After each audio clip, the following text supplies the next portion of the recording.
السلام عليكم ورحمة الله وبركاته. بش رمضان وبالخير قبته وخير كذا. بش رمضان وبشي قرآن الكريم لسود دجية وبشي النبي صلى الله عليه وسلم كبشاري إنه كتشره هبين كن هبين كفضل بدن وأنا هبين كليلة القدرية هذا بحكمه مع أيام كل وداعية كان رجية قفسي وعن وفايدستا بش رمضان يكسر هذا مقالك النمانت.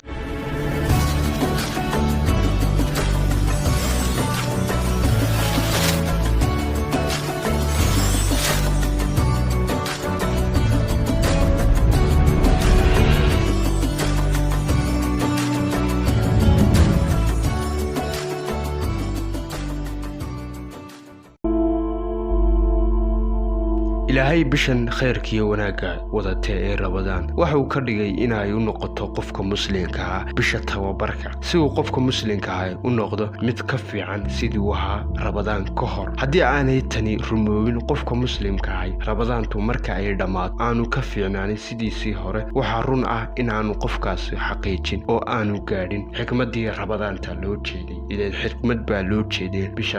bisha Ramadaan dadyo badan ayuu ilaahay subxaanahu wa ta'ala هدية أنا توكن شرين أيها صلاة بالعباد كدمنا سدا كوادا ولا يدرك حقا كرسية كوا حق الرميو وحلي يدون كوا شبيه صون سيدي لغوا شبيه كوي إدينك هرية أيها الله سبحانه وتعالى يري يا أيها الذين آمنوا كتب عليكم الصيام كما كتب على الذين من قبلكم لعلكم تتقون. bisha Ramadaan dadka waxa la jeclaysiiyaa badinta camalada khayrka leh xikmadda ku jirta arintaasina waa in dadka muslimiinta ah la dhadhansiiyo macaanka iimaanka cabsida Ilaahay iyo inay gaadhaan raalli ahaanshaha Ilaahay iyo inuu noqdo qofku mid ka wanaagsan Ramadaan ka hor sidii uu ahaa sida awgeed albaabada cadaabta waa la xidhaa kuwa jannadana waa la furaa ajarka waa loo laabaa qofka muslimka ah shaydaankana waa la xidhaa waxaas oo dhan waxa loo sameeyaa si uu qofka muslimka ah u noqdo mid qumanaa ودريق حقا كقمنادا sidoo kale bishani waxa ay qofka ku dhiirigelinaysaa ka tagista xumaanta iyo dhaqamada liita sida cadada nabiga sallallahu alayhi wasallam waa kiilaha hadii adigoo sooman uu qof dagaal ku xidho ama uu ku caayo waxaad ku dhahdaa waan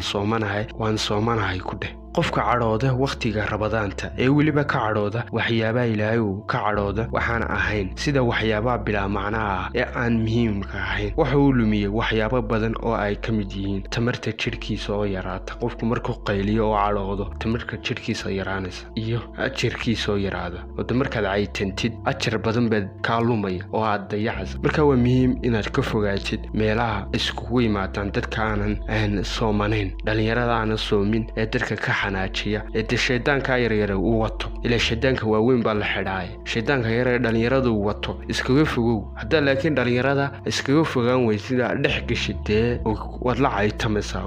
markuu qofku xanaaqo waxa laba laabmo oo kor u kaca dheecaan jirka ku jira oo la dhaho adrenaline kadibna dheecaankaas waxa uu gudbaa kaydka qofka ee ku kaydsan beerka oo la dhaho gal kitchen kaasoo bedelma glucose si uu jirku u helo tamarta uu u baahan yahay waqtiga uu sooman yahay qofku sidaa daraadeed markuu qofku xanaaqo waxa dhamaada kaydka qofka ee ka soo warramnay glucose-ka ayaa dhamaada marka qofkii maalintaas soomanaa wuxuu arkayaa isoo tamar yaraan baahsan dareemaya awoodiisina ku dhameeyay meel aan faa'iido lahayn ama qof uu la murmaa noqoto ama waxyaabo kale aan noqotay keedkii u keedsanaa ee qofka gaajadiyo waxaana dareensiinayn halkaas qofkaas ku dayacaya awoodiisina waxay noqonaysaa daciif marka waa muhiim inaad iskaga fogaatid meelaha qiila waqaala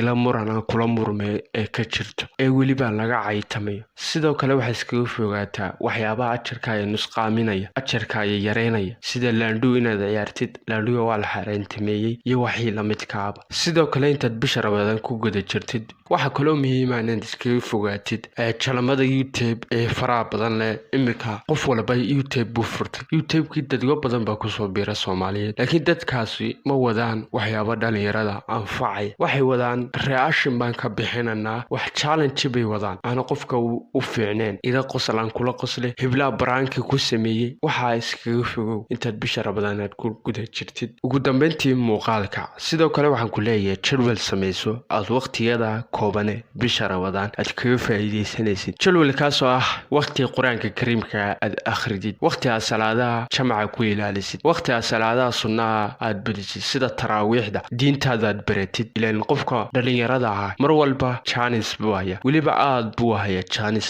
marka Ramadaan bisha Ramadaan la soo gaaro qof walba chance buu haya ee ka faa'iideysta chance-kaasi fursadda laga yaabaa bisha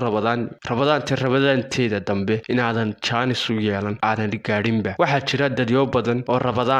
Ramadaanteedii noola aan laakiin Ramadaantan soo gaarin waqtigoodii dhamaaday laga yaabaa inay tahay Ramadaantii kugu dambeysay adduunyada ee ka faa'iideysa Ramadaanta ilaahay naga dhigo qaar si wacan uga faa'iideysta bisha Ramadaan intaas muuqaalkeenu ku eegyahay. Assalaamu calaykum waraxmatullaahi wabarakaatuh.